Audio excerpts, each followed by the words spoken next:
A paz do Senhor Jesus, amados e queridos irmãos, novamente estamos iniciando a nossa aula do livro de Pentateuco. Hoje nós já estamos na quinta aula do Pentateuco. Semana passada nós estivemos falando sobre, concluindo o livro de Êxodo. Hoje nós estaremos falando sobre o livro de Levíticos. Lembrando que Levíticos é concernente, seu livro é concernente aos levitas. Nós vamos estar estudando sobre as leis, os sacrifícios, a consagração dos sacerdotes. E o livro de Levítico, já adiantando para os irmãos, ele tem duas coisas principais que este livro revela. Ou seja, a primeira é a pecaminosidade do homem, A primeira coisa que este livro revela é a pecaminosidade do homem. Até porque, por isso, que existiam vários sacrifícios, várias ofertas que eram para ser feitas. A própria lei, ela serve como um espelho para nós enxergarmos o nosso pecado. Porém, ela tem o poder só de mostrar, como o espelho mostra, mas não tem o poder para limpar. Somente Jesus Cristo, a água viva, ela sim pode nos lavar, nos limpar, nos regenerar, Então, a primeira coisa que este livro de Levítico mostra, e tão somente também o Pentateuco, ele quer mostrar isso, toda a lei, que é a pecaminosidade do homem e a necessidade de sacrifícios, Então, no livro de Levítico nós vamos falar muito sobre sacrifícios, vários sacrifícios, uma diversidade de sacrifícios, sacrifícios de animais, sacrifícios de cereais, incensos, tudo isso, uma grande parte, a maior parte é para purificação, Então, a necessidade de sacrifícios, para purificação, porque inclusive o livro de aos Hebreus, no capítulo de número 9, no versículo 22, nos diz a palavra que quase todas as coisas, segundo a lei, é purificada com sangue, e sem derramamento de sangue não há remissão de pecado, Por isso que vemos a necessidade de sacrifício, sem derramamento de sangue, não há remissão de pecado. Isso já estava revelando o sacrifício de Cristo, que foi um sacrifício perfeito, o sacrifício feito apenas uma vez, bem feito e feito de uma vez para sempre, Foi feito só uma vez e de uma vez para sempre, o sacrifício a qual nós somos purificados dos nossos pecados, Então, falando sobre o livro de Levíticos, nessa quinta aula, nós vemos aqui um panorama, sobre as datas, as cronologias, as cronologias bíblicas. 1805 a.C., nós vemos a morte de José lá no Egito.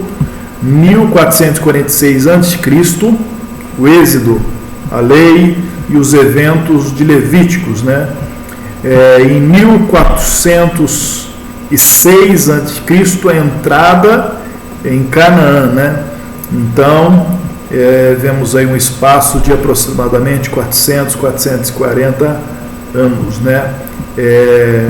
Em 1377 a.C., Otiniel, o primeiro juiz, e em 1051 a.C., o primeiro rei, que foi Saul, Lembrando que antes de Saul vivia o povo de Israel na teocracia, ou seja, Deus no governo, E a partir do momento que eles pediram o rei. Então, foi o período da monarquia, onde o homem, onde o rei estava no governo. Quando nós falarmos, sobre os livros históricos, vamos falar sobre os livros de crônicas, livros de reis, nós vamos entrar neste assunto. Prosseguindo com a nossa lição, introdução. A palavra Levíticos significa concernente aos levitas, isto é, o livro contém um sistema de lei administrado pelo sacerdócio levítico, sob o qual vivia a nação hebraica. Tais leis, na maior parte, foram dadas no Monte Sinai, com adições, repetições e interpretações fornecidas através da peregrinação no deserto. Então, o livro de Levíticos fala concernente aos levitas. Os levitas é uma das 12 tribos de Israel, inclusive da qual Moisés, Arão, Miriam, que eram irmãos, fazia parte, porque o seu pai era levita, Arão, e a sua mãe também era levita, Joquebede. E Deus escolheu essa tribo para que servisse ao Senhor no santuário, Pois bem, os levitas, uma das 12 tribos, eram separados para o serviço divino. Deus os tomou para esse ministério, em lugar dos primogênitos de todo o Israel. Então, quando houve a instituição da Páscoa ali no Egito, todos os primogênitos eram para ser mortos, Inclusive todos os primogênitos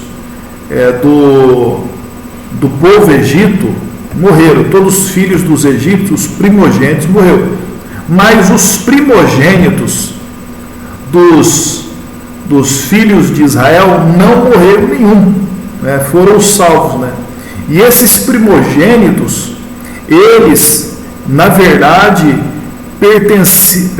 passou a pertencer do Senhor. Por quê? Porque através do sacrifício ali, o Senhor livrou, o Senhor salvou esses primogênitos do povo de Israel para que não sejam mortos. Então, esses primogênitos era para ser consagrado a Deus. Mas em lugar de Deus consagrar todos os primogênitos do povo de Israel, ele tomou a tribo de Levi como sua, separada para o serviço divino e para o sacerdócio. Continuando, Deus reclamou para si os primogênitos dos homens e dos rebanhos. Era sustentado com os dízimos e tinha 48 cidades. Uma família de levitas, Arão e seus filhos foram separados para serem sacerdotes. Então, a tribo de Levi servia o Senhor no serviço divino, no santuário. Mas para ser sacerdote, apenas os da casa de Arão, ou seja, era para ser passado de Arão para os seus filhos, e não para toda a tribo de Levi, somente para a casa de Arão, que era o sacerdócio, inclusive mais tarde, quando até mesmo a família, inclusive quando a família de Datã, Corá e Abirão quiseram também reivindicar o sacerdócio, embora eles pertenciam à tribo de Levi, mas o sacerdócio era somente para Arão, eles acabaram sofrendo o juízo por causa disso, porque os sacerdotes tinham que ser da tribo dos levitas e os sacerdotes somente da casa de Arão. O seu dever era o cuidado e a remoção do tabernáculo, e mais adiante cuidarem do templo e do funcionamento como mestres, escribas, músicos, oficiais e juízes, né? Inclusive, Davi, ele se preocupou em organizar o serviço, o trabalho desses levitas, né, que serviam no templo, que era músico, era salmista, eram escribas, né, organizou no templo, organizou os turnos dele também para servirem ao Senhor. Capítulo 1 ao 5, várias espécies de ofertas, né? Vemos a primeira oferta, queimadas, o holocausto, que era de novilho, carneiros, cabras, pombas e pombos, era totalmente queimados, significando completa dedicação pessoal a Deus, né? Por que carneiros, cabras, por que pombas, ou pombos, rolinhas também nós vemos na Bíblia? Era porque se fosse uma família mais abastada, ela poderia oferecer um carneiro ou cabra, né? Porém, se fosse uma família mais pobre, poderia oferecer pombos, né? Foi o caso de Jesus quando ele foi apresentado no templo, né? Mostra a origem humilde de Jesus, a qual os seus pais ofereceram ali pombinhos em sacrifício, né? Porque pombos era fácil de achar, capturar, encontrar, era de fácil acesso. Se a família fosse mais abastada, oferecia já um animal, né? Um carneiro, um cordeiro, mas se fosse mais pobre, poderia oferecer pombos, né? A segunda oferta, a oferta de manjares. Inclusive, cada oferta, amados irmãos, ela tem um significado, né? Inclusive, o holocausto significa, né, que Cristo morreu para satisfazer a justiça divina, né? Então, o holocausto representa a morte de Cristo em satisfação à justiça divina. Ofertas de manjares, que era de cereais, farinha crua, cozida, sem fermento, ela representava Cristo, a nossa paz, né? Eram queimadas, o resto pertencia aos sacerdotes, né? Inclusive tinha oferta que tinha que ser queimada totalmente, né? Que é o caso do holocausto, era para ser queimado totalmente, ou seja, era oferecida totalmente a Deus. Mas tinha ofertas que o ofertante também poderia participar, né? Então, esta oferta, o ofertante poderia participar, e tinha oferta que os sacerdotes também poderiam participar e comer daquela oferta, né? Inclusive, sobre isso nós devemos lembrar que muitas das vezes existem pessoas que vêm na igreja só para receber, né? Eu vim aqui para receber uma bênção de Deus, eu vim na igreja para receber um milagre, eu vim na igreja para receber uma porta de emprego, né? Então, muitas das vezes existem pessoas que só vão na igreja com interesses próprios, né? E Deus nem sempre vem à igreja, vem ao culto, né?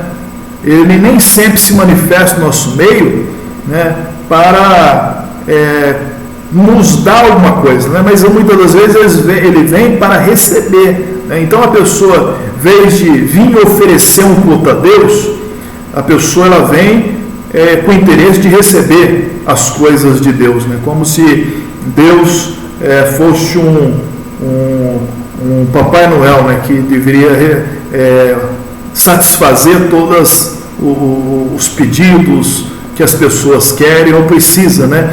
Mas só que na verdade nós viemos ao culto não simplesmente para receber. Em primeiro lugar, nós viemos na igreja, no culto, para adorar a Deus, para servir a Deus.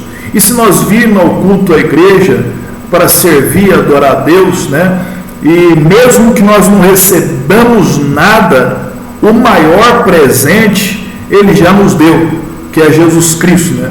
Porque diz a Bíblia Sagrada no Evangelho de São João, capítulo 3, 16, que Deus deu o seu Filho unigênito para que todo aquele que nele crê não pereça, mas tenha a vida eterna. Então, o maior presente, que é Cristo, que é a salvação, que é a expiação do nosso pecado, o Senhor já fez, né? Nós devemos ir para a igreja para adorar. Se a gente formos para adorar e fomos abençoados, nós adoramos a Deus. Se formos na igreja e também não formos abençoados, também adoramos a Deus, porque a bênção de Deus, ela sempre vem na hora certa, no momento certo.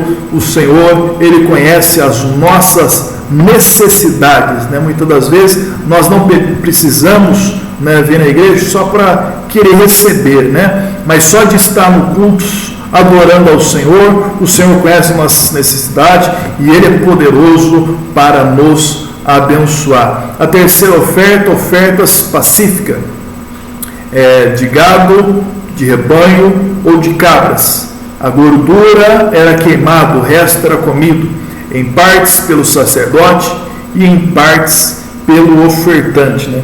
Então, oferta pacífica representa Cristo reconcilia o homem com Deus, né? Então, a Bíblia Sagrada diz no livro de aos Romanos, no capítulo de número 5, justificado, pois pela fé nós temos paz com Deus, né? Nós temos paz, nós fomos reconciliados, justificados pela fé. Então, a oferta pacífica fala de paz com Deus, fala de reconciliação. A quarta oferta, oferta pelo pecado ou pela culpa, diferente das ofertas por diferentes ofertas por diferentes pecados. A gordura era queimada, o resto, em alguns casos, era queimado fora do arraial, e noutros era comido pelos sacerdotes. No caso de alguém defraudar outro, antes da oferta, teria que fazer a restituição acrescida de 1/5. Significava o reconhecimento do pecado e da sua expiação, né? Então, antes de alguém defraudou alguém, antes de oferecer a oferta, ele teria que ir lá restituir, né? Inclusive, o próprio Jesus chegou a dizer, né, que se alguém estiver dando uma oferta e lembrar que seu irmão tem alguma coisa contra ti, vai lá, deixa a sua oferta ali, vai lá, reconcilia primeiro e depois apresenta a sua oferta, né? Então fala do reconhecimento do seu pecado, né? Inclusive, se diz uma história que um irmão, ele enrolava as pessoas, não pagava, até que ele, um homem enrolando, né? Não pagava as pessoas, até que ele aceitou a Jesus, né? Aceitou a Jesus, virou crente. Aí um comerciante, né, a quem esse que se converteu o devia, ele pensou, acho que eu vou cobrar aquele dinheiro lá dele, porque agora ele é crente, né? Aí foi falar com ele, falou, fiquei sabendo que agora você é crente, você está na igreja, você é Bíblia agora. Falou, agora eu sou crente, graças a Deus, né? Jesus me salvou. Aí ele falou para ele, falou, então, já que agora você é crente e tudo mais, eu queria ver a respeito daquela dívida lá que você tinha, tal, comigo, tal, que você ficou devendo. Aí esse irmão pegou e disse para ele, puxa, sabe o que acontece? Eu vim para Cristo e sabe qual foi a primeira coisa que Jesus me perdoou? Foi aquela dívida. Aquela dívida foi a primeira coisa que Jesus me perdoou, né? Então, na verdade, ele tinha entrado no Evangelho, mas o Evangelho ainda não tinha entrado nele, né? Ele, na verdade, aceitou a Jesus, mas não houve conversão, não houve transformação, não houve reconhecimento do seu próprio pecado, né? Inclusive quis justificar que Jesus tinha perdoado aquela dívida, né? Então nós vemos aqui, e se alguém defraudou alguém, né, ele tinha que ir lá, né, restituir, e ainda acrescido de 1/5, né,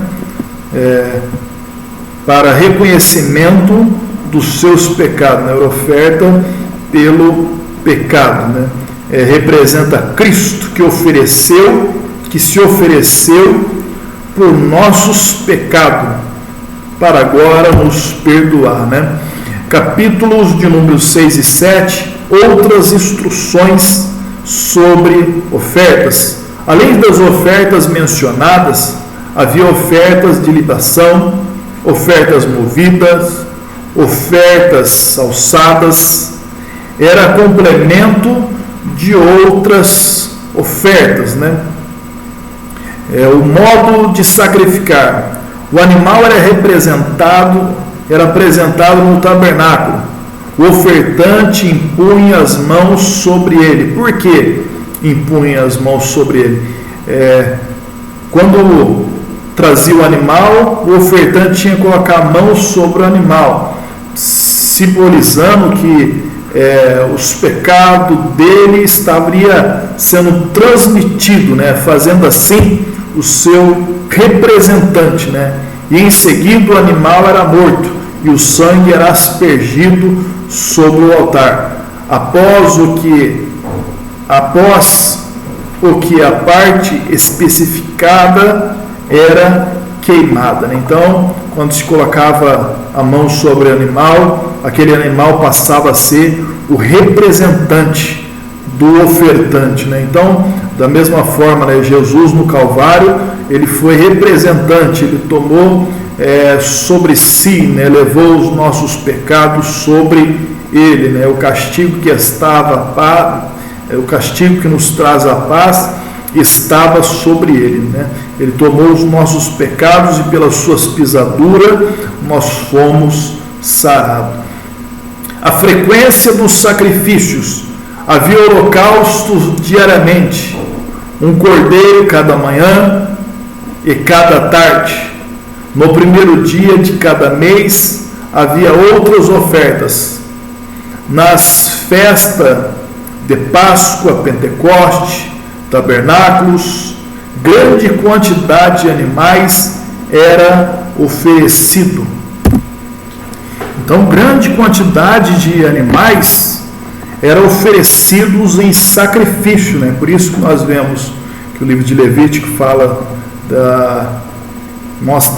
revela duas coisas: a pecaminosidade do homem e a necessidade de sacrifícios para que este homem venha a ser purificado dos seus pecados, né? Os irmãos têm uma ideia na quantidade de sacrifício? Nos dias de Salomão, quando Salomão edificou o templo, está escrito lá em 2 Crônicas, capítulo 7, versículo 4, da seguinte forma: e o rei e todo o povo ofereciam sacrifícios perante o Senhor, e o rei Salomão ofereceu sacrifícios de boi, 22.000, e de ovelhas, 120.000. E o rei e todo o povo consagraram a casa do Senhor, né? Só de boi, 22.000. É muito animal. E de ovelhas, 120.000 ovelhas. Imagina como o sangue corria, jorrava ali no templo, devido à quantidade de animal morto ali. Então isso, amados irmãos, é uma coisa bastante impactante, né? E esse sacrifício era praticamente diário. Tinha sacrifício que era de manhã à tarde, né? E todo o povo de Israel vinha e trazia animais para o sacrifício, né? Então você vê como a necessidade do homem ser purificado, né? Inclusive esses sacrifícios, né, só apenas cobria o pecado. Depois eles precisavam fazer o sacrifício de novo. O dia da expiação era feito, o sacrifício da expiação era feito uma vez no ano pelo sumo sacerdote lá dentro do Santo do Santo. Mas o outro ano precisava fazer de novo, que era o sacrifício principal por toda a nação, né? Mas Jesus, graças a Deus que Jesus, ele veio como Cordeiro de Deus, não que cobre, mas que tira o pecado do mundo. O sacrifício que foi feito, bem feito e feito de uma vez por todas. Nós não precisamos mais fazermos sacrifício. Jesus, ele é o sacrifício perfeito, né? Pois bem, também no dia da expiação, como eu já disse, além dessas ofertas regulares, pela nação havia outras, por ocasiões especiais e por indivíduos, pelo pecado, votos e ações de graça. Ofertas de cereais, tipo da humanidade de Cristo, né? Os cereais, né? Fala da humanidade de Cristo, né? O azeite aplicado 2 vezes, o incenso era para ser sem fermento, porque o fermento era símbolo do pecado, também sem mel e temperado com o sal, né? O sal representa conserto.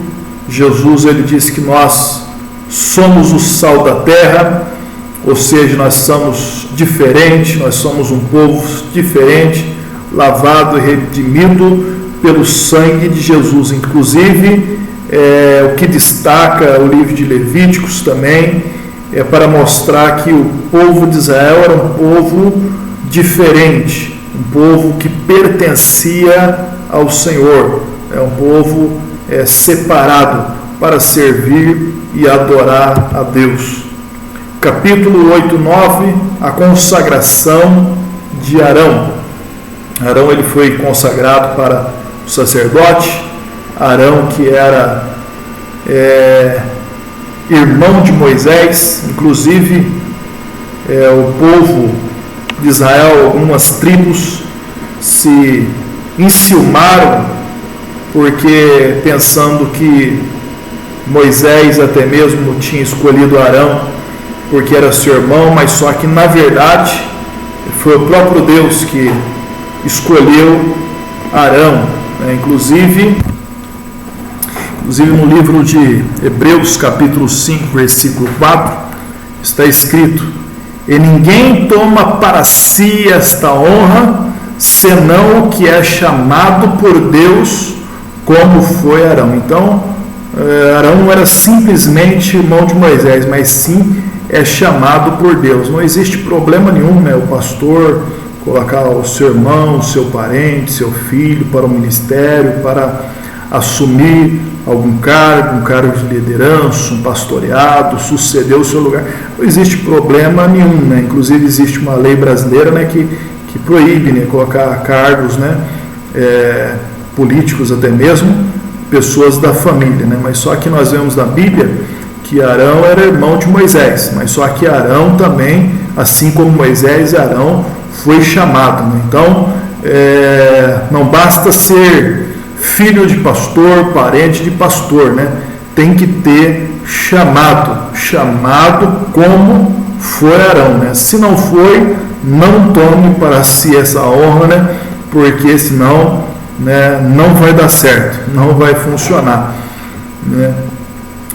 Antes da época de Moisés, o sacrifício era oferecido pelos chefes da família. Nós lembramos que Abraão fazia sacrifícios, Isaac fazia sacrifício, Jacó, e até aquele momento não havia até mesmo nenhuma organização, nenhumas leis sobre o sacrifício. Mas a partir ali de Moisés, a partir das leis que o Senhor deu a Moisés, está regulamentado os sacrifícios e o significado, os propósitos para aquele sacrifício. Mas agora a organizada nação reservava-se um lugar para o sacrifício e prescreveu-se um ritual. Cria-se uma ordem hierárquica especial de homens para o serviço em cerimônia solene, né? E agora não eram os chefes mais da família, né? Agora era a tribo de Levi e Arão, os seus filhos, né? Arão, o seu primogênito, por ordem de sucessão, era o sumo sacerdote, né? Então havia os levitas, os sacerdotes e aqueles que estavam mais acima, que era o sumo sacerdote, né? Que era o sacerdote dos sacerdotes, né? O chefe, aquele que estava sobre todos, né? Da mesma forma, Jesus é o nosso sumo pastor, é o pastor dos pastores, né? Ele é o sumo sacerdote, o sacerdote eterno segundo a ordem de Melquisedeque, né? Ele que está acima de tudo e acima de todos. O sacerdote era sustentado com o dízimo, dos dízimos dos levitas e parte de algum sacrifício. Foram-lhe dadas 13 cidades, né? As vestes do sumo sacerdote, então até a roupa que o sacerdote vestia foi confeccionada segundo as diretrizes do Senhor. O Senhor prescreveu como deveria ser as vestes do sumo sacerdote, né? Porque tinha várias representações aquela veste. Todas as minuciosidades foram ditadas por Deus em Êxodo capítulo 28. Uma túnica de azul com campainhas na orna, para que soasse ao entrar ele no tabernáculo, né? Inclusive o sumo sacerdote, ele fazia o sacrifício lá, entrava uma vez por ano na expiação, no grande dia da expiação, ele entrava no Santo do Santo, onde tinha a arca, né? E ali, inclusive o sacerdote, ele entrava, tinha as campainhas da roupa, e segundo se diz, ele entrava ali amarrado com uma corda na cintura. Por quê? Porque se ele entrasse ali no Santo do Santo em pecado, ele morreria fulminado. E se ele morresse fulminado, ninguém poderia entrar ali, porque senão também morreria. Aí o que eles faziam? Eles puxavam com essa corda, porque eles não poderiam entrar ali no Santo do Santo, né? Daí também tem a importância dessas campainhas, porque o sumo sacerdote entrava no Santo do Santo, enquanto ouvisse o barulho das campainhas, significava que o sacerdote estava vivo e que o sacrifício foi aceito, né? Então, Jesus, ele também é o sumo sacerdote, que entrou no Santo do Santo, no alto céu, né? Após a ressurreição, e mandou ficar em Jerusalém, até que do alto recebesse o poder do céu. Então Jesus, ele entrou no Santo do Santo, enquanto o povo, os discípulos, esperavam no tabernáculo. Aí então ouve-se a campainha, as línguas estranhas e o Espírito Santo descendo sobre a vida dos discípulos, né? Então as campainhas, ou seja, as línguas estranhas, foram ouvidas ali, significando que o sacrifício foi aceito. Jesus está no Santo do Santo como nosso sumo sacerdote e intercede por nós. Aleluia e glória a Deus por isso, né? Então, o sumo sacerdote, ele inclusive se diz que no dia que ele ia ter que fazer o sacrifício da expiação, ele não dormia, ele ficava sentado numa cadeira acordado, e os outros sacerdotes de Levi beliscando ele, para que ele não dormisse, para que não acontecesse que ele, dormindo, pecasse no sonho ou dormindo e fosse fulminado ali dentro do santuário, dentro do tabernáculo. As vestes do sumo sacerdote, continuando aqui, uma estola, espécie de manto, 2 peças junto aos ombros, caindo uma para a frente e outra para as costas, com uma pedra de ônix sobre cada ombro. Cada uma das pedras tinha os nomes de 6 tribos, né? 6 de um lado, 6 do outro, né? Então dava o total das 12 tribos de Israel. A estola era feita de ouro, azul, púrpura, carmesim e linho fino, né? Aqui nós vemos as 4 cores, né? Azul, púrpura, carmesim e linho fino. Mais na frente, em estudos posteriores, nós vamos falar o significado dessas cores. Nós vamos falar mais a fundo sobre esse significado que está relacionado às 4 cores de Cristo, as 4 cores do Evangelho: azul, púrpura, carmesim e linho fino.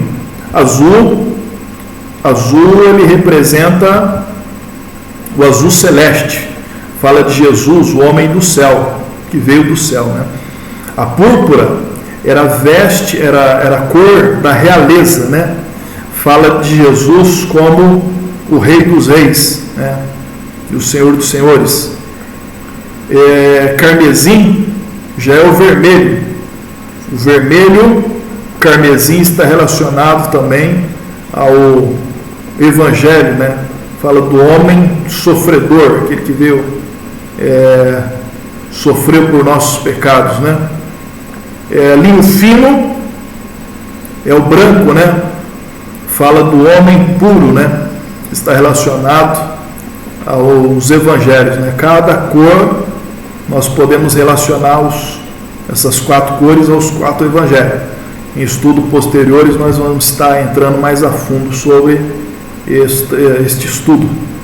Um peitoral de 25 centímetros cada lado, de ouro, azul, púrpura, carmesim e linho fino, dobrado, aberto na parte superior, como bolsa, preso com cadeias de ouro e estola, adornado com 12 pedras preciosas, cada qual com o nome de uma tribo. Tinha o Urim e o Tumim, utilizados quando se queria conhecer a vontade de Deus, mas desconhece o que era, né? A Bíblia fala sobre o Urim e Tumim, mas não se sabe ao certo o que representava isso, né? Alguns dizem que uma representava sim e a outra representava não, né? Que aí ele lançava sorte quando perguntava algo a Deus, e aí Deus respondia que sim ou respondia que não, né? O Urim e Tumim significa luz e perfeição, né?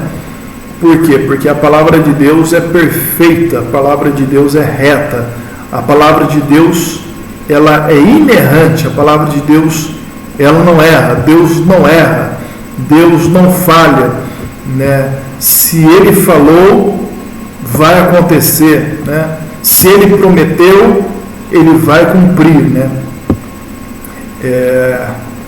Este sistema de sacrifício era de origem divina, foi posto por Deus no centro do âmago exato da vida nacional judaica. Quaisquer que fossem as aplicações e implicações imediatas que tinha para os judeus, o incessante sacrifício de animais e o lampejo incessante do fogo dos altares, sem dúvida, foram designados por Deus para inflamar a consciência dos homens o senso da sua profunda pecaminosidade e para ser uma figura multissecular do sacrifício vindouro de Cristo, aquilo que eu estava dizendo, né? Para revelar a pecaminosidade do homem, né? o homem ele não faz ideia de como ele é pecador, né? Nós pecamos, né, por palavras, por pensamentos, por obras, por atitudes, né, por escolhas, né? A Bíblia diz que aquele que sabe fazer o bem e não faz, também está pecando, né? Fazer aquilo que é errado é pecado, mas deixar de fazer o bem também está pecando. Então nós vemos como o pecado entrou, enraizou na raça humana, e somente a graça de Cristo, o sacrifício de Cristo, que é poderoso para purificar e restaurar este homem a Deus, né? Porque o livro de Levítico, ele procura, né, uma purificação ao homem de tal forma para que este homem se aproxima de Deus, para que o homem se reconcilia com Deus, né? E não somente com Deus, se reconcilia com o seu próximo, porque, como disse o apóstolo João, muitas das vezes a pessoa diz que é crente, diz que ama a Deus e aborrece o seu próximo, né? A Bíblia diz que aquele que diz que ama a Deus e aborrece seu irmão é mentiroso, né? Como é que você pode amar a Deus que você não vê? Como é que você pode amar a Deus, aquele que você não vê, e não amar o seu irmão, aquele que você vê? Se você não ama o seu irmão, você não ama a Deus. Sinto muito, você está mentindo, né? Por quê? Como é que você ama aquele que você não vê? Enquanto aquele que você vê, o seu irmão, você não ama, né? Inclusive o amor de Deus é incondicional. O amor de Deus é incondicional, não existe condições para Deus amar, né? Deus ama todos da mesma forma, da mesma maneira, né? Ele ama o pecador também. Ele não ama o pecado, mas ele ama o pecador, né? Ele quer que o pecador ele se arrepende, ele não tem prazer na morte do ímpio, né? Ele não ama o pecado, mas ele ama o pecador, né? E nós devemos amar. Como é que nós vamos amar o pecador também, se nós não amamos o nosso próprio irmão? Então nós somos especialistas em fazermos barreira, em criarmos barreira de relacionamentos, né, de preconceitos, mas Jesus ele veio para quebrar todas as barreiras, né, e reconciliarmos com Deus e com o nosso próximo, né, com o nosso irmão. Então a cruz ela é vertical, mas também ela é horizontal. Reconciliação com Deus na vertical e reconciliação com os nossos irmãos, com todos, né, na horizontal. Então é um grande ensino que a palavra de Deus ela nos mostra, né? Inclusive se diz uma história que tinha dois homens, né, que vivia uma vida no crime, e um prometeu o outro de morte, né? Essas duas pessoas, os dois homens, um prometeu o outro de morte. Ele falou: a próxima vez que eu te ver, eu te mato. Aí um prometeu o outro de morte. Aí certa vez ele estava andando, aí tinha que atravessar uma ponte para chegar ao outro lado. E quando aquele homem atravessa a ponte, começa a atravessar a ponte, entra naquela ponte, quem que ele vê do outro lado? Aquele que tinha prometido ele de morte. Aí ele ficou preocupado, né? Ficou meio sem jeito, mas só que ele já tinha aceitado a Jesus. Ele já tinha se convertido a Cristo. Ele falou: agora eu sou crente, eu não posso voltar.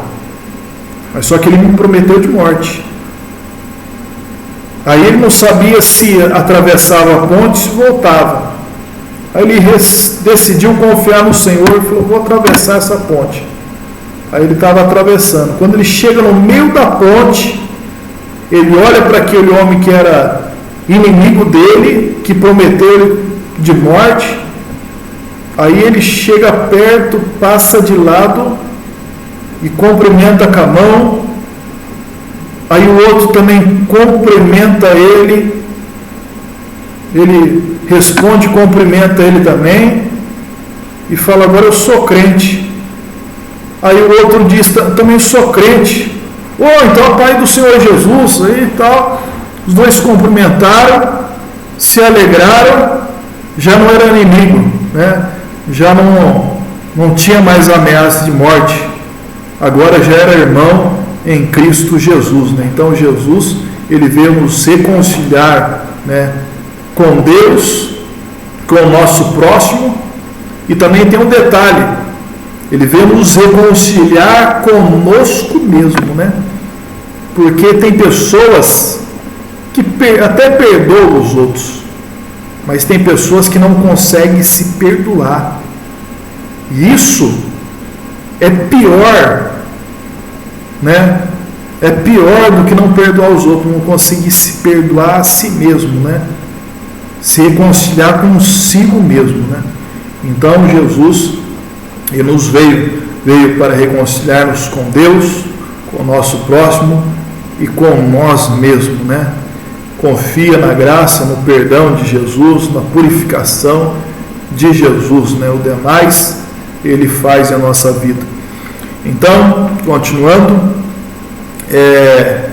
então trazer o senso de pecaminosidade, né, como a gente estamos aqui, e para ser uma figura multissecular do sacrifício vindouro de Cristo, para quem esses sacrifícios apontava, e em quem tiver o seu cumprimento. O sacerdote levítico foi divinamente ordenado como medianeiro entre Deus e a nação hebraica, pelo ministério dos sacrifícios de animais. Aqueles sacrifícios cumpriram-se em Cristo, porquanto não são mais necessários. Então, nós falamos sobre a lei de Moisés, o Pentateuco. Então, as leis morais, essas estão em pleno vigor, em plena validade. As leis morais, que fala do caráter, né? Tem pessoas que valorizam mais carisma do que caráter, né? Tem pessoas que preferem uma doce mentira do que uma pura verdade. A nossa geração valoriza mais carisma. Não tem problema ser pessoa simpática, cheia de carisma, né? Carismática, não tem problema. O problema é a pessoa valorizar mais carisma e desprezar caráter. Caráter vem em primeiro lugar. Caráter é aquilo que o homem é no escuro, aquilo que o homem é quando ninguém está o vendo, né? Então, as leis morais estão em pleno vigor, mas as leis cerimoniais, que fala de festas, cerimônias, sacrifício, sábados, né? Comida, alimento, né? Com exceção do sangue, que nós vamos ver aqui que o sangue era proibido em Levítico, as pessoas comerem sangue, comer alimento com sangue, e essa lei ainda está em vigor, mas os aspectos cerimoniais, né, as festas, não tem mais valor para nós, né?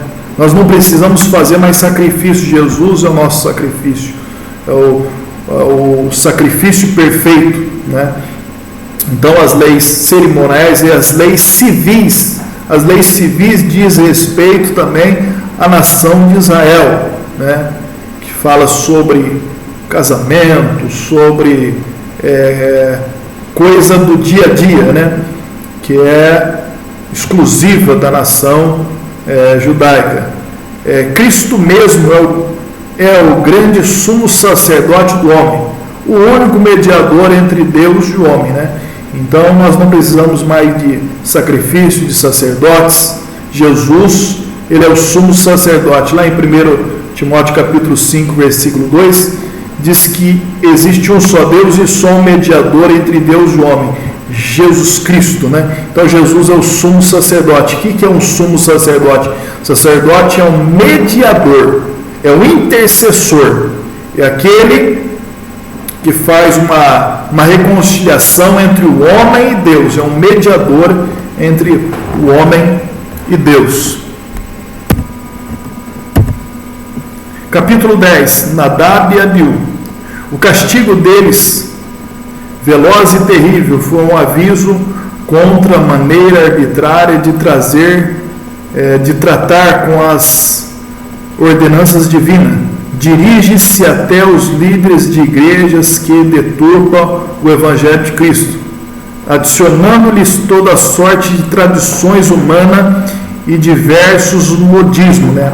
No capítulo 10, se os irmãos lerem aí na Bíblia, dá uma estudada, é que aqui nós não temos tempo de entrarmos minuciosamente em cada capítulo. Os irmãos observam que a gente estamos estudando superficialmente, porque por causa que o nosso tempo é bastante curto, mas se os irmãos depois puderem, depois desta aula, dar uma estudada sobre este capítulo 10 de Levítico, nós vamos ver lá os filhos de Arão, inclusive esses eram filhos de Arão, né? Nadab e Abiú, que foram fulminados no templo. Por quê? Porque eles trouxeram fogo estranho, né? Eles não levaram a sério as coisas de Deus, né? Levaram de maneira arbitrária e acabaram sendo fumigados e mortos ali no templo, né?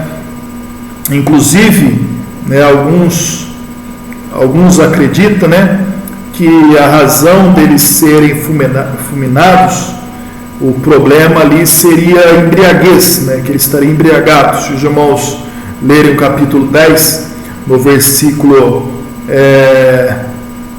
8 ao 10, né, que o Senhor ordena a Arão, os filhos de Arão, que não se bebam bebida forte, né, que não era para beberem vinho, se embriagarem, né.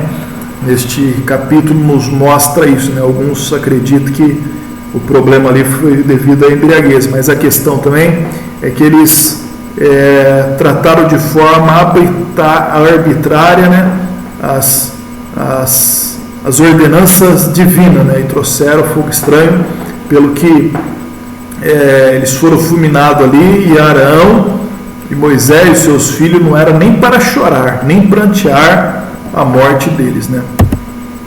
Capítulo 11, animais limpos e impuros. Antes do dilúvio já havia uma distinção entre animais puros e impuros. Inclusive Noé foi ordenado a colocar um casal de cada espécie de animal dos animais impuros, né? E 7 casais dos animais puros, né? Então era para ter uma distinção ali já nos dias de Noé sobre animais limpos e animais imundos. Moisés legislou sobre essa distinção, baseava-se em parte na salubridade deles como alimento e em parte em considerações de ordem religiosa, destinada a servir como um sinal de separação entre Israel e as outras nações, né? Inclusive Israel, eles era considerado como circunciso, e as outras nações incircuncisas, né? Israel é uma nação pura e as outras nações, as nações impuras, né? Mas Jesus abrogou essa distinção, considerou puro todos os alimentos, né? Está lá em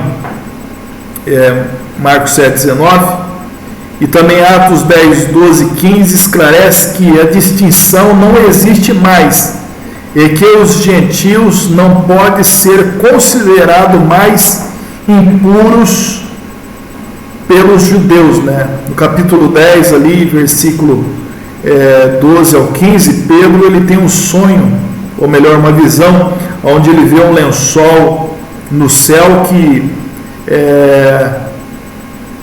um lençol que acaba pegando vários animais, né, répteis ali, e o Senhor diz para Pedro, né, nessa visão: Pedro, mata e coma. Aí Pedro falou: olha, eu nunca coloquei na minha boca coisa comum ou imunda. Aí o Senhor disse para Pedro, falou: Pedro, não considere comum ou imunda aquilo que eu santifiquei, né? Então ali a distinção de animais imundo e impuro é desfeita. Inclusive ali também estava fazendo uma ênfase aos gentios, né?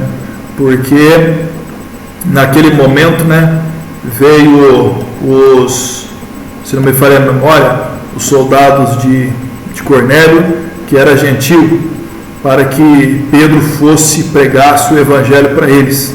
E a graça de Deus e a família de Cornélio receberam a graça de Deus e foram batizados com o Espírito Santo, né? Então, não deve se considerar imundo aquilo que o Senhor santificou. Capítulo 12, purificação das mães depois do parto, né? Aqui existem várias leis, né? E leis também cerimoniais, irmãos, que havia naqueles dias, né? Também não tem nenhum valor para nós nos dias de hoje, né? O período da separação, no caso de meninos, era 40 dias, né? Então a separação das crianças era 40 dias. Essa criança, ela ficava imunda. E no caso das meninas, 80 dias. Pensa-se que o propósito disso era mostrar que, embora Deus não faça acepção de pessoas e nem de sexo, contudo considera as diferenças sexuais, né?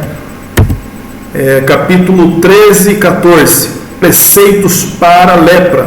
Lepra também é um tipo e simboliza também o pecado. Esses regulamentos tiveram o propósito de frear a propagação de uma das moléstias mais repugnantes e temidas, né? Então havia a lei da lepra para quê? Né? Para que os povo de Israel, quando houvesse algum leproso, viesse a saber como lidar com essa doença, né? Como lidar com essa doença e frear a propagação dessa doença, dessa praga sobre as pessoas. Inclusive a pessoa que era leprosa, ela tinha que ficar excluída da sociedade para não transmitir essa lepra, né? Inclusive quando ela passava em alguma rua, algum lugar, ela tinha que passar gritando: ó leproso, ó leproso, ó leproso. Aí todo mundo abria caminho para aquela pessoa passar. Havia também a regra, o ritual de purificação. Então a lepra é o tipo de pecado. O ritual para o leproso, depois de sarado, aponta para Cristo, o libertador. Inclusive os irmãos vão lembrar que 10 leprosos também veio até Jesus para que Jesus viesse curá-los da lepra. O que Jesus fez? Ele não curou. Ele não curou. Jesus ele não curou de imediato. O que Jesus ele apenas deu uma ordem. Ele disse para aqueles leprosos: vai lá e oferece a oferta determinada por Moisés, né? Então essa foi a ordem. Jesus não disse para aqueles leprosos: sejam limpos, sejam sãos, estejam curados, né? Aqueles leprosos veio para ser curado por Jesus. Jesus disse: vai lá e apresenta a oferta que Moisés determinou, né? Então, ali o que Jesus fez? Jesus fez uma prova de fé para aqueles leprosos. Por quê? porque essa oferta determinada por Moisés era para aqueles que tinha sido limpo pela lepra, mas só que eles estavam leprosos. Então o que acontece? De certa forma os 10 tiveram fé e falaram, então vamos lá. Mas só que no meio do caminho o milagre aconteceu, né? No caminho da obediência o milagre aconteceu. Então eles tiveram fé, né? Porque eles poderiam indagar para Jesus, mas como eu vou oferecer a oferta sendo que eu estou leproso, né? Eu tenho que ser curado primeiro, para depois oferecer a oferta, determinado por Moisés sobre a lepra, né? Que está entre o capítulo 13 e 14. Mas só que que eles fizeram? Eles tiveram fé, eles foram, mas no meio do caminho eles perceberam que eles já estavam curados. Mas só que um daqueles leprosos voltou. Ele não foi fazer a oferta determinada por Moisés. Ele voltou para agradecer. Aí quando ele volta para agradecer, Jesus ele diz para aquele leproso: ué, mas não havia 10? Sim, Senhor. Mas só você que é estrangeiro. Olha só, ele era estrangeiro. Ele não era judeu. Só esse estrangeiro que veio, voltou para agradecer.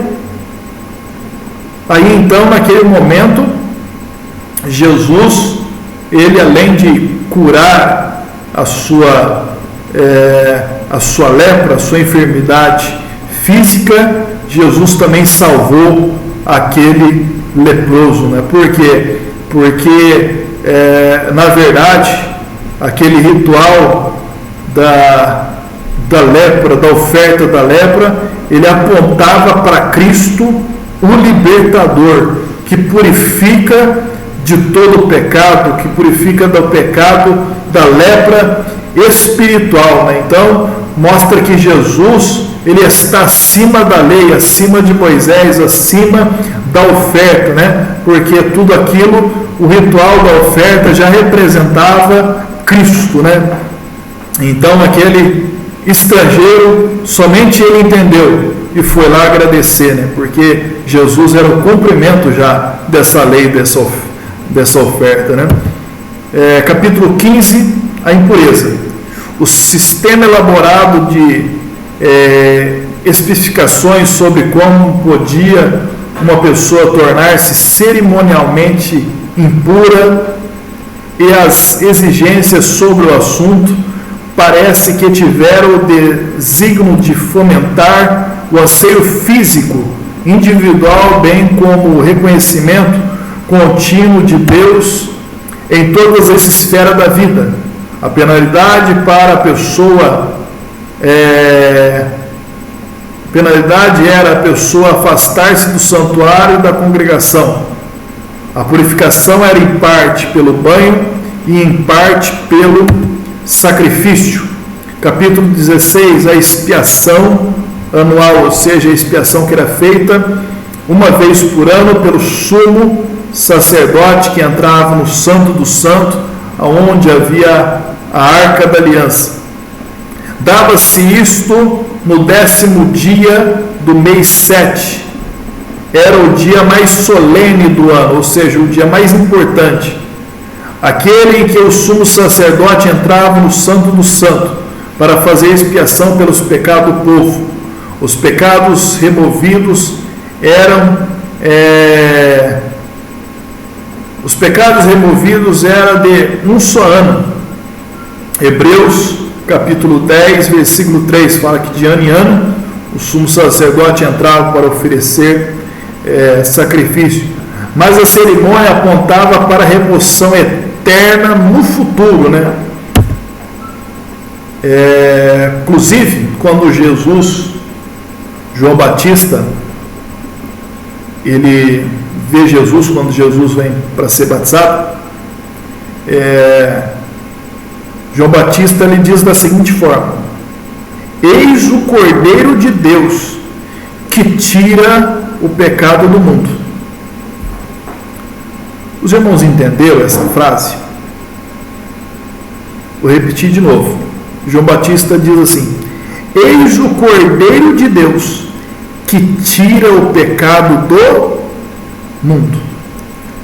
Aí eu pergunto, essa promessa se cumpriu? Ela, irmãos, se cumpriu em parte. Por quê? Porque o pecado do mundo ainda não foi tirado. Foi tirado o pecado dos crentes, dos que creem. Mas futuramente, quando houver o novo céu, nova terra, tudo for purificado, aí realmente aponta para a eternidade, que tira o pecado do mundo. Não haverá mais pecado,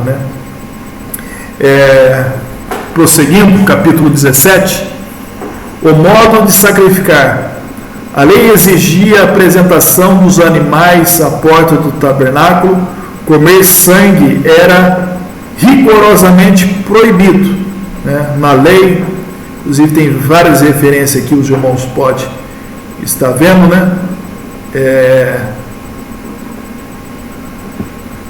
comer sangue, a carne sem assar, sem cozinhar, era proibido,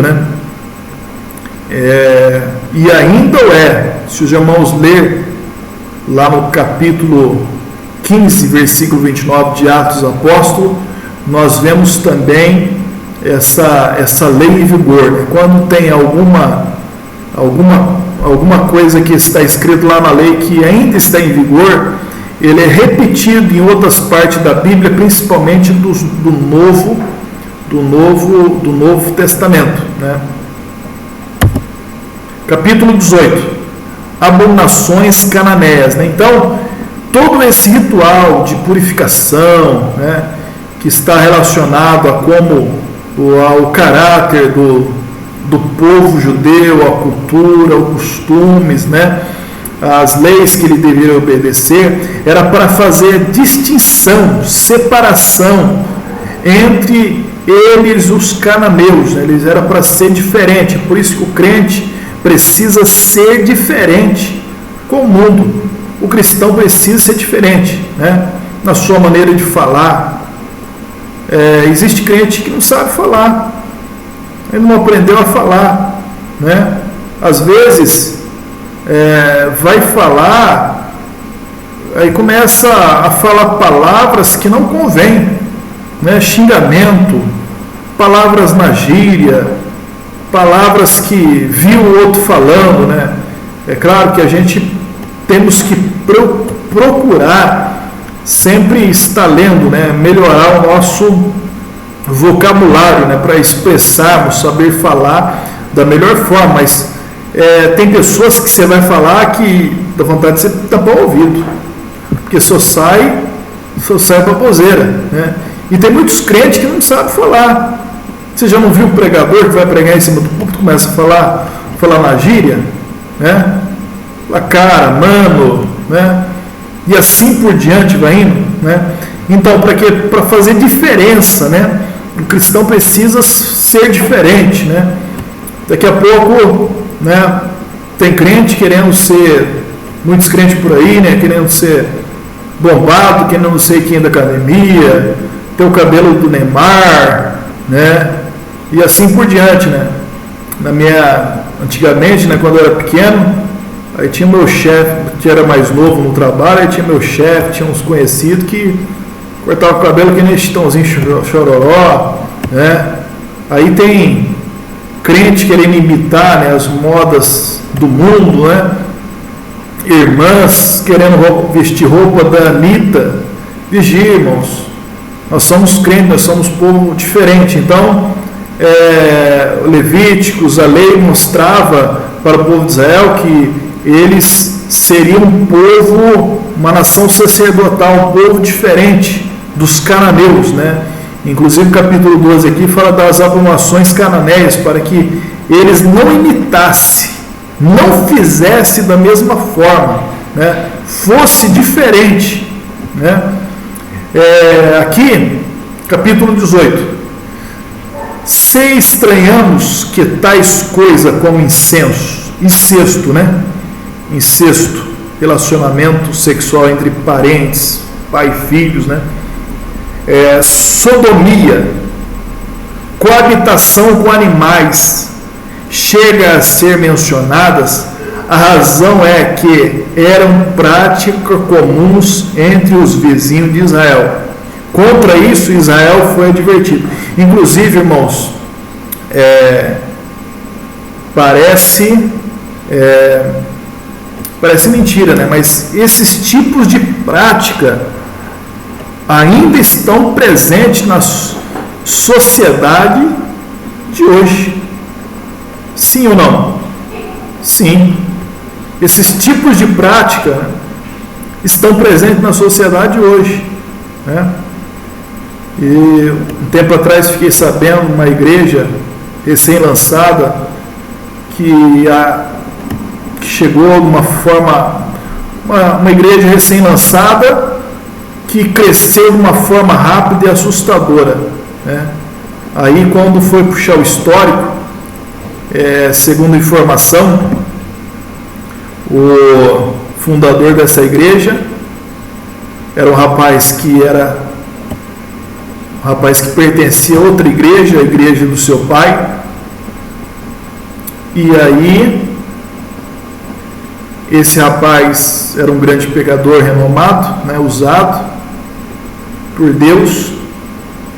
No fim ele caiu e acabou traindo seu pai com a sua própria madrasta. A madrasta dele acabou traindo o marido, o esposo, com o próprio filho. E aí o filho desse irmão e essa madrasta, os dois, foi embora da cidade por algum tempo, ficou sumido por algum tempo, e depois eles voltaram e inauguraram essa igreja. E essa igreja acabou tendo um crescimento rápido e assustador, né? Mas só que, se for ver, esse fundador dessa igreja, esse rapaz, tomou a mulher do seu próprio pai, né? Então você vê que situação que nós estamos vivendo, né? Existe mulher que não para com o marido nenhum, é que nem a mulher que Jesus encontrou no poço de Jacó. Tivesse 5 maridos, que o tem não é seu, né? Então, isso daí muitas das vezes é pior do que ímpio. Pastores que abandonam a sua mulher, a sua esposa, que teve do seu lado a sua vida inteira, né? Passou as piores batalhas, piores lutas da vida, até chegar numa situação, né, já mais equilibrada. Aí ele vai, depois de tudo isso daí, troca sua esposa e arruma outra de 20 anos mais nova, né? E ainda diz que é Deus que uniu. Não é Deus não, mano. Irmãos, é o diabo que uniu mesmo. Não é Deus não. Então, esses tipos de coisas nós precisamos ficar atentos, porque a igreja, ela tem que ser um povo diferente, né? Tem que ser um povo lavado, redimido pelo sangue, né? Nós devemos lutarmos até o fim contra o pecado, né? Porque se diz que o homem não tem problema, o homem tem pecado. Vencermos o pecado pela fé e pela graça de Cristo Jesus, né? Então o capítulo 18 fala sobre as abominações cananeias. Inclusive o capítulo 18 houve algumas alterações, porque já existe a tradução se chama tradução NVT, nova versão transformadora, que é utilizada pelos gays, né? Inclusive houve uma modificação no capítulo 18, no versículo 21 e 22, né? Que está escrito na Bíblia, né? Somente esses dois versículos, irmãos. Os irmãos que puderem depois podem estar lendo o capítulo 18 inteiro de Levíticos, né? Ou então, como a gente está estudando o livro de Levítico, lê o livro de Levítico inteiro. Irmãos, vai aprender, absorver muito mais, né? Mas o versículo 21 e 22 do capítulo 18 diz assim: e a tua descendência não darás nenhum para fazer passar pelo fogo perante a Maloque. Aqui fala em sacrifício de criança. Maloque era uma divindade onde se oferecia crianças para ser sacrificado. Por isso que se diz que não pode chamar, né, a criança, o menino, o seu filho de Moleque, né? Moleque é uma palavra singular ao Maloque, né? Essa divindade aí. E não profanarás o nome do teu Deus, eu sou o Senhor. Aí no versículo 22 diz assim: com homem não te deitará, como se fosse mulher. A abominação né? Não pode deitar nem homem com homem, nem mulher com mulher, né? Que é o caso do homossexualismo, né? E segundo a interpretação na Bíblia gay deles, eles fizeram uma mudança dizendo que não era para com homem não te deitarás no templo de Maloque, né? Porque o versículo 21 fala de Maloque, mas só que Maloque não tem nada a ver com homossexualismo, porque Maloque não está falando sobre sexualidade. Maloque é uma divindade não de sexualidade, mas sim de sacrifício de criança, né? Então só essa informação para os irmãos estarem até mesmo cientes e mais entendido na palavra. Capítulo 19, 20, leis diversas. Lei sobre o sábado, ofertas pacíficas, né? O sábado fala de Cristo, né? Porque o sábado é descanso. Imagina se Deus não tivesse dado o sábado para o homem descansar. Com certeza seu patrão ia fazer você trabalhar de segunda a segunda, né? Sem um descanso, né? Então o sábado foi feito por causa do homem, disse Jesus. Espigas, furtos, juramentos, salários, tribunais, mexericos, né? Que é fofoca, amor fraternal, criações, plantas, promíscuas, adultério, plantações promíscuas, adultério, pomares, adivinhações, danificações da barba, e incisões na carne, meretrício, respeito aos velhos, bondade para com os estrangeiros, pesos e medidas justas, culto de Maloque, feitiçaria, paz, incesto, sodomia, animais, impureza, pureza e impureza, né? Está tudo nesses capítulos, né? Amarás o teu próximo como a ti mesmo, Levíticos 19, 18, né? Era este um dos pontos salientados na lei mosaica. Grande consideração era mostrada aos pobres.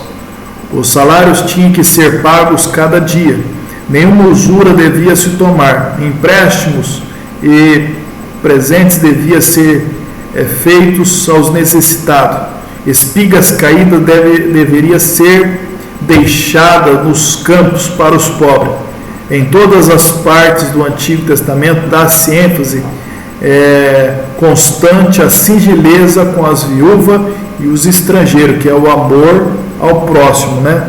Então, inclusive Jesus falando para um judeu um escriba sobre o amor ao próximo,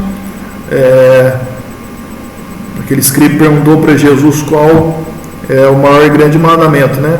Aí Jesus respondeu: amarás o Senhor teu Deus de todo o coração, toda a sua alma, toda a força, todo o seu entendimento. E o outro que é semelhante a esse: amarás o teu próximo como a ti mesmo. E aquele escriba tentando Jesus disse: mas quem é o meu próximo, né? Por quê? Porque os judeus interpretavam assim, né? Amarás o meu próximo como a mim mesmo, né? E se é para amar o meu próximo como a mim mesmo, o meu próximo é meu irmão, é o outro judeu. E a interpretação do Talmud, que é a escritura dos antigos, a interpretação dos antigos, que era para amar o seu próximo como a ti mesmo e aborrecer o seu inimigo. Mas na lei não está escrito para aborrecer o seu inimigo. Na lei está escrito amar o teu próximo como a ti mesmo. Mas ele interpretava que amar o próximo era só amar o outro judeu que nem ele. Então era para amar o meu próximo, o judeu que nem eu, e aborrecer o meu inimigo, né? Então, na verdade, nós somos cristãos, né? Se fosse para interpretar dessa forma, nós ia pensar assim, então, amar os outros crentes, então os outros que não são crentes devemos aborrecer. Mas Jesus mostrou que não é assim, que o nosso próximo é quem? Aquele que está à nossa volta, independente a fé, a religião, quem quer que seja, aquele que está próximo de nós, é aquele que está ao nosso lado, né? Aquele que nós vemos, que nós conhecemos, que nós estamos em contato, né? Que aí Jesus mostra a história lá do homem, né, que descia de Jerusalém para Jericó e Canaã, Monte dos Salteadores, aí passou o levita, passou a largo, o sacerdote veio e passou a largo, mas só que o samaritano veio e cuidou daquele que estava caído. Então, qual que teve a atitude, né, de amar o próximo? Aí o escriba teve que confessar, foi um chute na canela dele, né, que realmente foi o samaritano que mostrou amor ao próximo, né? Concubinato, poligamia, divórcio, escravidão, né? Está tudo lá em Levíticos 19 diante, fala sobre esses assuntos. Permitiam-se essas coisas, mas com muita restrição. A lei de Moisés elevou o casamento a um nível muito mais alto do que o existente nas nações vizinhas. A escravidão era cercada de conspirações humanas. Nunca existia em larga escala entre os judeus, nem com as crueldades e horroridades prevalecentes no Egito, a Síria, Grécia e outras nações, né? Inclusive, outra questão importante aqui era sobre o divórcio, né? Que em Mateus 19, os judeus perguntam para Jesus se era lícito repudiar a mulher por qualquer coisa, né? É claro que a gente não dá para entrar em detalhe neste estudo, né? Porque leva bastante tempo, né? Mas só que Jesus, ele praticamente não respondeu aquela pergunta, né? Mas mostrou lá no original, né? Mostrou lá no princípio, né? Que no princípio não foi assim, né? Que Deus criou macho e fêmea, e aquilo que Deus uniu não separa o homem. Aí eles disseram para Jesus, não, mas porque Moisés deu carta de divórcio, né? Mas aí Jesus responde, Moisés ele deu por causa da dureza dos vossos corações, né? E quem deu a carta de divórcio foi Moisés, não foi Deus, né? Então, e outra, por causa da dureza dos corações é que Moisés fez isso, né? Mas essa nunca foi a vontade de Deus, né? O divórcio não é de Deus. Inclusive, se não me falha a memória, em Malaquias, Deus ele diz assim, eu abomino o divórcio, ou seja, Deus detesta, Deus enoja, Deus ele uniu, e a Bíblia Sagrada que aquilo que Deus une não separa o homem, e aquilo que Deus separa não deve se unir. Então aquilo que Deus criou, né, para ser separado, né, que Deus ele disse, né, haja luz, e houve luz, né? E haja divisão entre as trevas e a luz, entre o dia e a noite, né? Então houve divisão, né? Aquilo que Deus separou as trevas da luz. Então as trevas da luz não podem se unir. O dia e a noite não podem se unir. Alguma vez o dia e a noite se uniu, né? Não dá. Mas só que aquilo que Deus também uniu não pode ser separado. não é verdade? Então a Bíblia diz que Deus ele detesta, enoja o divórcio, né? A pena capital. Os crimes puníveis com a morte eram homicídio, sequestro, morte por negligência, ferimento ou maldição ao pai e mãe, idolatria, feitiçaria, profecia por ciências ocultas, blasfêmia, profanação do sábado, adultério, estupro, imoralidade, pré-nupcial, sodomia, coabitação com animal, casamento incestuoso era punível com morte de apedrejamento, né?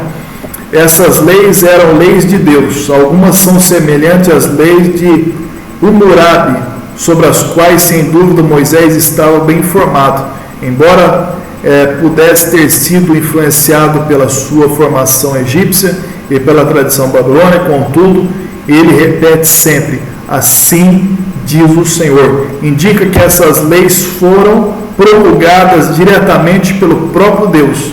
Algumas podem parecer severas, mas se pudéssemos nos transportar para a época de Moisés, provavelmente não nos parecia bastante enérgicas. De modo geral, a lei de Moisés, por sua insistência sobre moralidade pessoal e igualdade pessoal, por suas considerações aos velhos, aos moços, aos escravos, aos inimigos, aos animais, a regulamentação da sua alimentação, saúde, era muito mais pura, mais racional, humana, democrática do que qualquer outra das legislações antigas babilônicas, egípcias ou outra qualquer, e patenteava uma sabedoria muito mais avancada do que esta. Temos aí o milagre moral do mundo pré-cristão, né? Então, se nós colocarmos, né, existe muito aquela questão lá de dos principais monumentos, né, do mundo, as maravilhas, né, 7 maravilhas do mundo antigo, as 10 maravilhas, mas comparada com a Torá, com a lei de Deus, essa com certeza é a maior maravilha das maravilhas, né? Na verdade, é o livro da sabedoria mais elevado do mundo pré-cristão, né? Que foi o Pentateuco e as leis dadas por Deus, né? Nenhuma das maravilhas do mundo antigo pode chegar aos pés ou pode se comparar, né, à lei de Deus. A Bíblia Sagrada diz no livro de Salmos que a lei do Senhor, ela é perfeita e refrigera a nossa alma. A lei de Moisés foi designada para ser um mestre-escola, para nos conduzir a Cristo. Contudo, algumas das suas previsões acomodavam-se à dureza do coração humano. Capítulos 21 e 22, sacerdotes e sacrifício. Capítulos 21 e 22, sacerdotes e sacrifício. Um desenvolvimento das provisões dos capítulos 1 ao 9. Os sacerdotes deviam ser sem defeito físico e só se podia casar com uma moça virgem. Os animais para sacrifício deviam ser sem defeito e da idade mínima de 8 dias, segundo Levíticos 22, versículo 27. Então, nós vemos aí que o sacerdote precisava ser perfeito, não podia ter nenhum defeito físico, né? Você observa que até hoje, por exemplo, assim, a pessoa que entrar no exército, na polícia militar, em algumas instituições, eles exigem muitas vezes que a pessoa seja perfeito fisicamente, não pode ter cicatriz, cirurgia, tatuagem, os dentes perfeitos. Aí quando entra na instituição, a pessoa faz o que quiser, mas antes de entrar tem que ser perfeito, né? E aqui não é diferente, né? Para ser o sumo sacerdote e para representar Jesus, que o sacerdote prefigurava Jesus, que é o perfeito, né? E os animais também tinham que ser perfeitos, porque Jesus, além dele ser o sacerdote, ele também era o sacrifício, foi o sacrifício perfeito, né? Então tinha que ser sem defeito. Capítulo 23, 24, festas, candelabro, pães da proposição, blasfêmia. No capítulo 23, legisla sobre festa. No 24, legisla sobre as lâmpadas e a punição da blasfêmia. A lâmpada devia conservar acesa continuadamente. Inclusive a palavra de Deus diz lá em Levíticos, se não me falha a memória, capítulo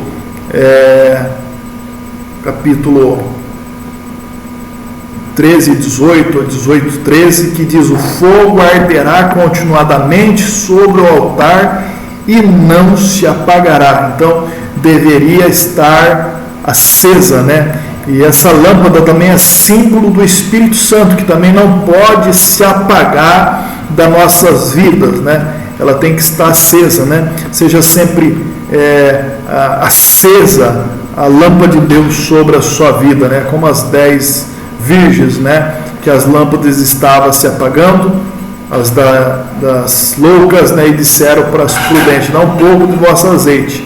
Aí as prudentes diz: para que não falte para mim e para ti, vai lá o que vende, porque ela estava preocupada em manter acesa, né? Então a lâmpada precisa estar acesa.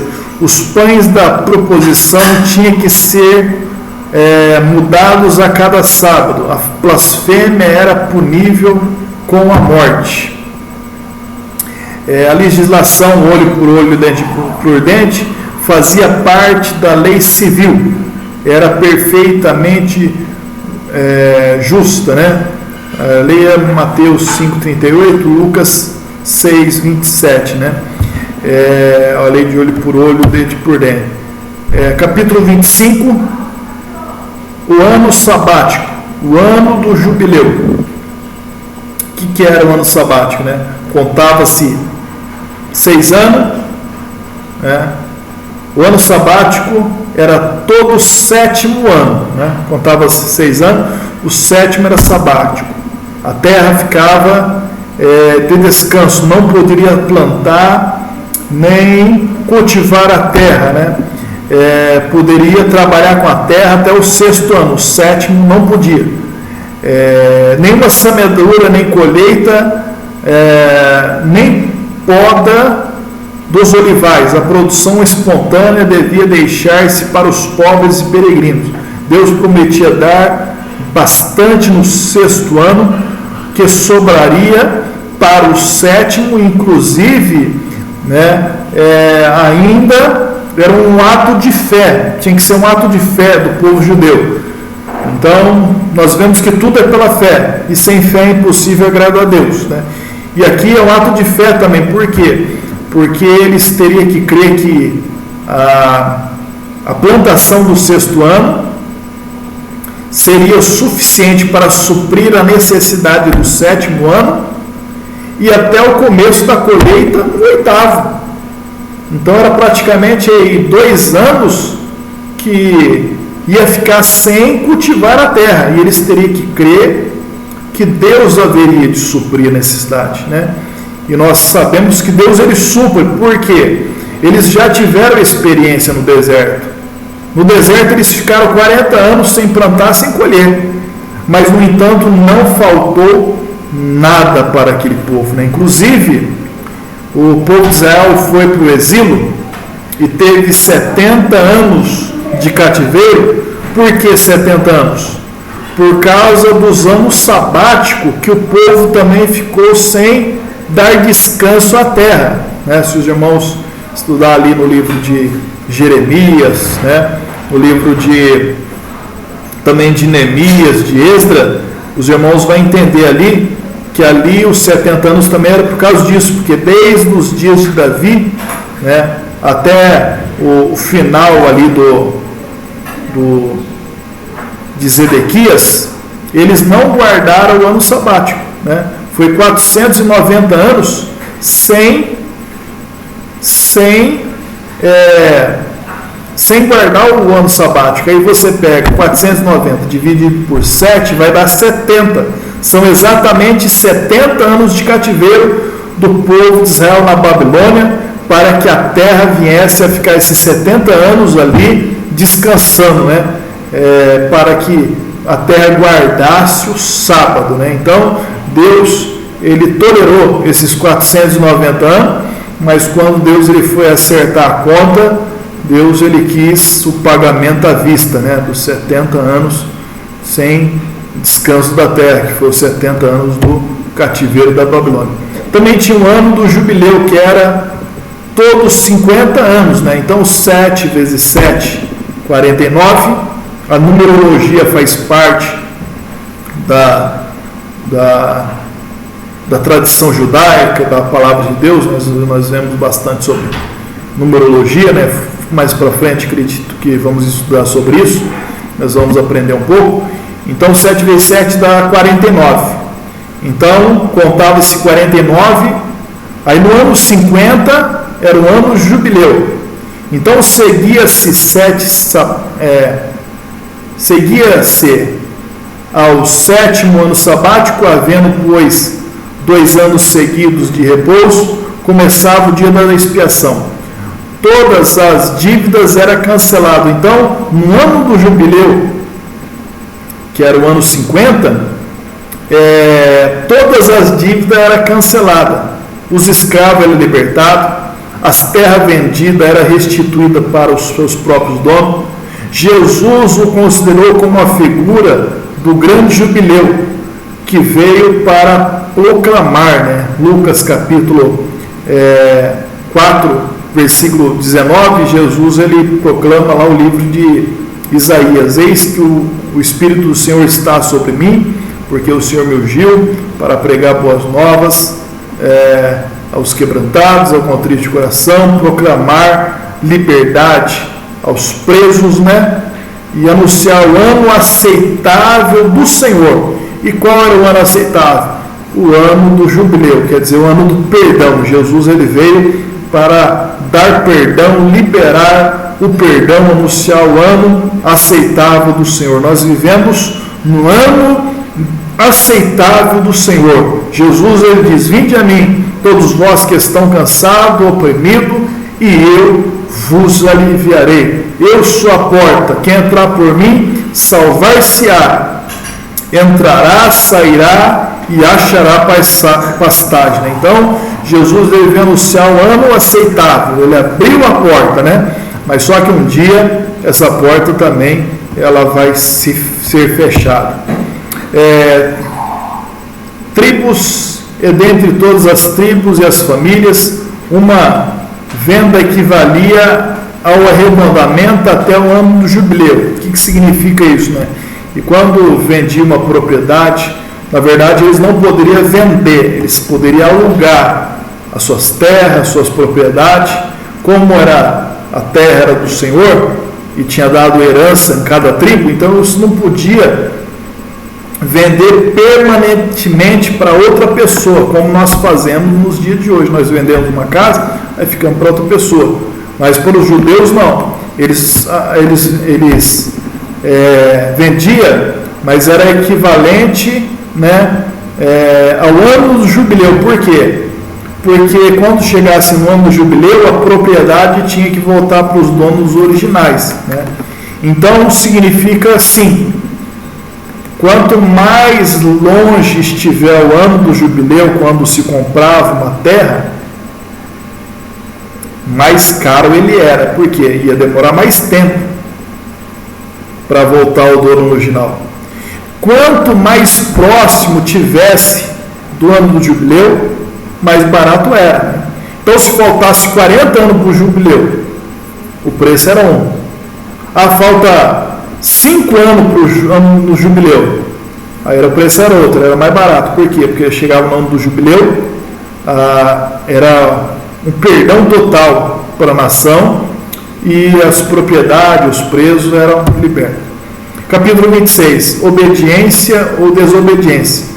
Este capítulo, como Deuteronômio 28, de magníficas promessas aos obedientes e tremendo castigo aos desobedientes.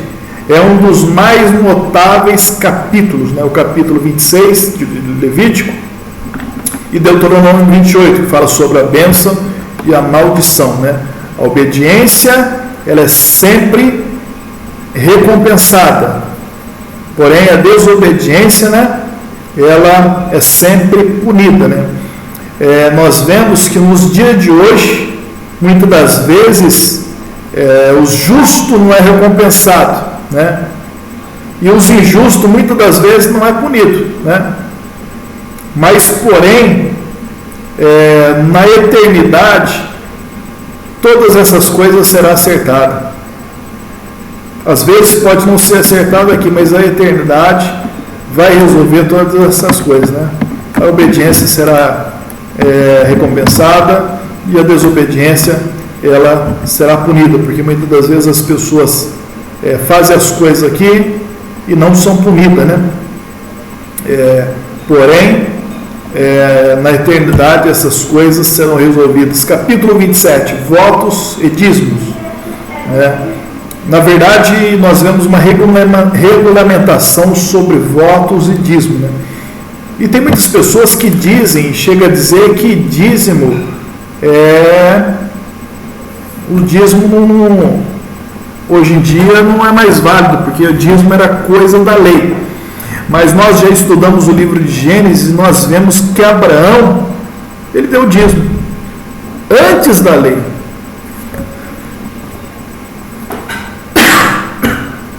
Desculpa.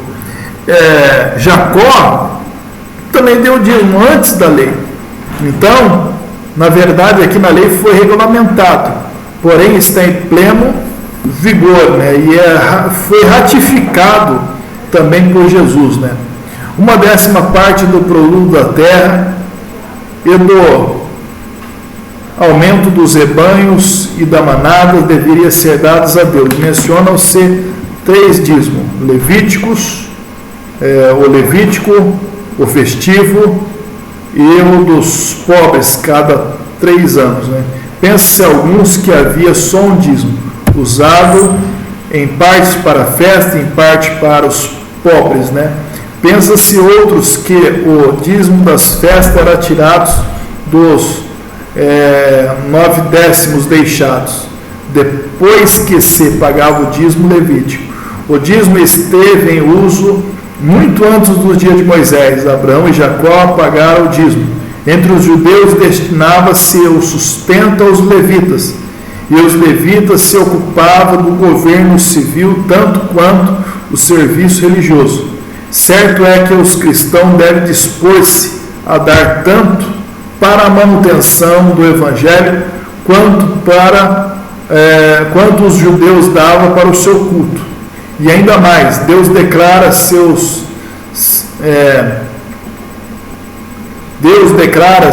não só os dízimos, como também os primogênitos de todas as famílias. No lugar deles aceitou a tribo de Levi, e os primogênitos de todos os rebanhos e manadas, e os primeiros frutos do campo. As primícias das colheitas deviam ser oferecidas na Páscoa, e na nova safra depois ser usada enquanto não fizessem isso. A safra era considerada impura até que fosse dedicada a Deus. A lição que aprendemos é que devemos colocar Deus em primeiro lugar na nossa vida. Assim, nós terminamos a nossa lição, a nossa quinta aula. Terminamos assim o livro de Levíticos. Semana que vem nós vamos falar sobre o livro de Números. Espero que essa lição venha a ser bênção na vida de todos os irmãos, e diga aos irmãos estarem lendo a lição, a revista, acompanhando conosco, não perdendo as nossas aulas, porque perdendo as aulas você vai perder bastante informação, vai deixar de aprender.